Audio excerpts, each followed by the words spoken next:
Hello प्यारे साथियों। तो आज के सीरीज़ में आपका स्वागत है। ये सीरीज़ नंबर है 4। अगर इससे पहले आपने तीनों मेरी सीरीज़ नहीं देखी है तो मेरे चैनल को जाइए और सब्सक्राइब कीजिए और चारों सीरीज़ है ना आपको मिल जाएंगी। तो ये सीरीज़ नंबर 4 है और इसके बाद में बहुत सारी सीरीज़ आपके लिए लाने वाली हूँ। और उस सीरीज़ में मैंने 40 क्वेश्चंस का डिस्कशन किया है असेसमेंट फॉर लर्निंग के लिए, अधिगम के लिए आकलन। तो अब मैं आती हूँ क्वेश्चन। अब मैं आज 40 क्वेश्चन मैंने पहली सीरीज में कराए हैं, अब आती हूँ 41 क्वेश्चन नंबर पर। चलिए तो क्वेश्चन शुरू करते हैं कि प्रक्षेपी परीक्षण की प्रमुख सीमाएं हैं।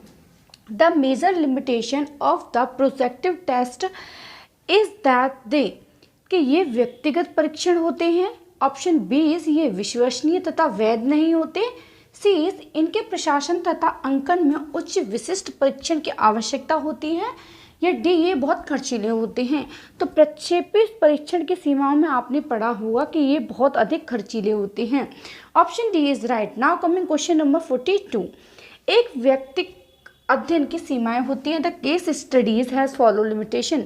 आपने केस स्टडीज सुनी हुई होंगी। हर केस मतलब कोई भी केस होता है उसकी स्टडीज की जाती हैं। तो इसमें क्या है कि सीमाएं क्या है कि वृहद जनसंख्या के लिए इनके परिणाम का सामान्यीकरण नहीं किया जा सकता, या फिर है इनमें अधिक समय लगता है। तो ऑप्शन ए और बी दोनों ही राइट है। तो option C is right, A B दोनों। Now coming question number 43। CGPA का पूरा नाम है। Option A is cumulative grade point average. Option B is cumulative grade point allotted. Option C is combined grade point average. या D option है combined grade point allotted. तो option A is right. 43 का A है cumulative grade point average. Now coming question number 44। व्यक्तिगत त्रुटि किसी परीक्षण को कम की जा सकती है, उसे बनाकर, क्या बनाकर? वस्तुनिष्ठ बनाकर, विश्वसनीय बनाकर, वैध बनाकर या व्यवहारिक बनाकर। तो क्या है कि व्यवहारिक बनाकर, प्रैक्टिकल करके उसकी परीक्षण की कमी को दूर किया जा सकता है। Now coming question number 45। निम्न में से किसका मान सबसे अधिक शुद्ध है? Which among the following has most precise value? मध्यमान का, मध्यांक का, बहुलांक का या मध्यमान तथा बहुलांक का? तो ऑप्शन ए इज राइट। मध्यमान का जो मान होता है वो सबसे अधिक शुद्ध होता है। अब आते हैं क्वेश्चन नंबर 46 पर कि क्रमांतर विधि द्वारा सहसंबंध गुणांक निकालने की विधि दी है। किसने दी है? कॉल्पियर्सन ने दी है, स्पीयरमैन ने दी है, स्किनर ने दी है या एलपोर्ट ने दी है? तो इसकी जो विधि दी है वो दी है बी ने, स्पीयरमैन ने। तो 46 का B answer is right. And now coming question number 47। सहसंबंध गुणांक का प्रसार है। The range of correlation coefficient is. Option A is -1 से 0, -1 से +1 और 0 से +1 या उपयुक्त में से कोई नहीं। तो ऑप्शन बी इज राइट। सहसंबंध गुणांक का जो प्रसार है ना वो -1 से +1 होता है। ठीक है। Now coming question number 48। निम्नलिखित आंकड़ों का मध्यांक है। ये आपको आंकड़े दिए गए हैं, इसका मध्यांक क्या होगा? तो आपने फॉर्मूलाज देखा ही होगा। जो फॉर्मूला है वो है n+1/2। ठीक है। इसमें जो नंबर आएगा n क्या है? इनका योग है। ठीक है। तो ये कितनी है? 1 2 3 4 5 6 7 8 9 9 है। तो 9 + 1 कितना हो जाएगा? 10/2। इसमें कितना आ जाएगा? इसका 5। ठीक है, 5। अब इसमें से 5 नंबर कौन सा है? 1 2 3 4 5। तो ऑप्शन सी इज राइट। ठीक है। Now coming question number 49। निकालने का सूत्र है, SD निकालने का जो फॉर्मूला है वो है, इसमें दोनों फॉर्मूला जो एक जैसे हैं, दोनों ही सेम है। तो इनमें से एक ऑप्शन या बी आप सी ऑप्शन दोनों ही टिक कर सकते हो। ये वाला जो I/N है यही आप पहले से सब कर लीजिए, इसमें से ये दोनों गलत हैं। अब नाउ कमिंग क्वेश्चन नंबर 15 पर कि निम्नलिखित में से कौन सा कथन सही नहीं है? अवर्गीकृत आंकड़े और कुछ नहीं बल्कि मूल आंकड़े हैं। मध्यांक एक क्रमिक चर है या मध्यमान से विचलन का योग 0 होता है। दो चरों के मध्य संबंध निकालने के लिए बहुलांक का प्रयोग होता है। ये आप सही है, ये भी सही है, ये भी सही है। आप बचा सी। तो सी आंसर इज राइट। कथन सही नहीं है कि मध्यमान से विचलन का योग 0 होता है। ना कमिंग क्वेश्चन नंबर 51। निम्नलिखित में से कौन सा उदाहरण असतत चर का है? ठीक है। ऑप्शन ए इज एक कक्षा के चारों छात्रों का भार। बी इज एक कक्षा के छात्रों का आईक्यू। सी ऑप्शन ए एक कक्षा के में बालक तथा बालिकाओं की संख्या। ऑप्शन डी इज एक कक्षा में बालक और बालिकाओं की आयु। तो इन तीनों को हम अच्छे से डिफाइन कर सकते हैं। तो जो असतत चर है ना, जो कहते हैं डिक्रिएटिव वेरिएबल है, वो है आईक्यू। इसको बहुत ही जल्दी से एवरेज नहीं निकाला जा सकता। तो option B is right. Now coming question number 52। निम्नलिखित में से कौन सा सूत्र केंद्रवर्ती मानों के संबंध को बताता है? तो इसमें से बहुलांक इज इक्वल्स टू 3 मध्यमांक माइनस 2 मध्यमान। तो ऑप्शन डी इज राइट है। आप याद कर लेना, बहुलांक इज इक्वल्स टू 2 मध्यमांक 3 मान। अब आते हैं क्वेश्चन नंबर 53 पर कि जेड का प्रसार है। जेड का प्रसार क्या है आप बताइए। 0 से +3 साई है, -3 साई से 0 है। ऑप्शन सी इज करेक्ट है। इसका -3 साई से +3 साई होता है। अब क्वेश्चन नंबर 54 पर आते हैं। स्टेनाइन स्कोर का प्रसार है। The range of stanine score is from. ठीक है, तो स्टेनाइन के 0 से 9 तक होती है, 1 से 9 तक होती है, 1 से 10 तक होती है, 0 से 10 तक होती है। तो स्टेनाइन का स्कोर है ना, वो 1 से 10 तक होता है। Now coming question number 55। T score का सही सूत्र है। टी स्कोर का सही सूत्र क्या होता है? T is equals to 50 x - m + 10। इसमें पहले तो 15 आना चाहिए प्लस में, तो इन दोनों में आ रहा है। अब इनमें क्या है कि 10 भी आना चाहिए, तो 10 इसमें नहीं है, इसमें है। तो option D is right. Now coming question number 56। एक उपलब्धि परीक्षण की वैधता के लिए चाहिए, क्या चाहिए? पाठ्य वस्तु वैधता, प्रयोग सिद्धि वैधता, नियमित वैधता या उपयुक्त सभी। तो इसमें से पाठ्य वस्तु वैधता चाहिए एक उपलब्धि परीक्षण के लिए, अचीवमेंट टेस्ट के लिए। तो option A is right. Now coming question number 57। वैधता के संबंध में कौन सा कथन सही नहीं है? Which is not correct statement about validity. वैधता परीक्षण की वह सीमा जिस सीमा तक वह सही वही मापता है जिसके लिए उसका निर्माण किया गया है। Option A is correct. यह किसी कसौटी परीक्षण के साथ साथ परीक्षण का सहसंबंध है, यही सही है। वैधता परिवर्त्य त्रुटि का मापन है, ये भी सही है। और मनोवैज्ञानिक में कोई भी परीक्षण पूर्ण रूप से वैध नहीं होता। तो ये ऑप्शन इस गलत है कि ठीक है कि होते हैं काफ़ी सारे जो साइकोलॉजी टेस्ट है वो सही होती है। ठीक है, ऑप्शन डी इज राइट।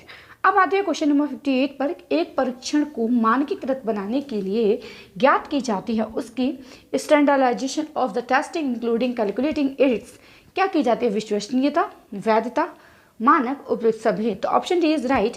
एक परीक्षण को मानकीकृत करना, उसमें विश्वसनीयता भी होनी चाहिए, वैलिडिटी भी चाहिए, उसके नॉर्म्स भी अच्छे होने चाहिए, and all of the above. ठीक है, अब आते हैं क्वेश्चन नंबर 59 पर कि ग्रेडिंग प्रक्रिया, जो ग्रेडिंग प्रक्रिया है ना, ग्रेडिंग टेस्टिंग के संबंध में कौन सा कथन सत्य नहीं है? Which statement is not correct about grading system. Option A छात्रों के मध्य अस्वस्थ प्रतिस्पर्धा को दूर करती है। ऑप्शन बी ये सामाजिक दबाव को कम करती हैं। ऑप्शन सी ये आनंद पूर्वक तनाव मुक्त अधिगम को बढ़ावा देती है, या ग्रेडिंग आकलन की परंपरागत विधि है।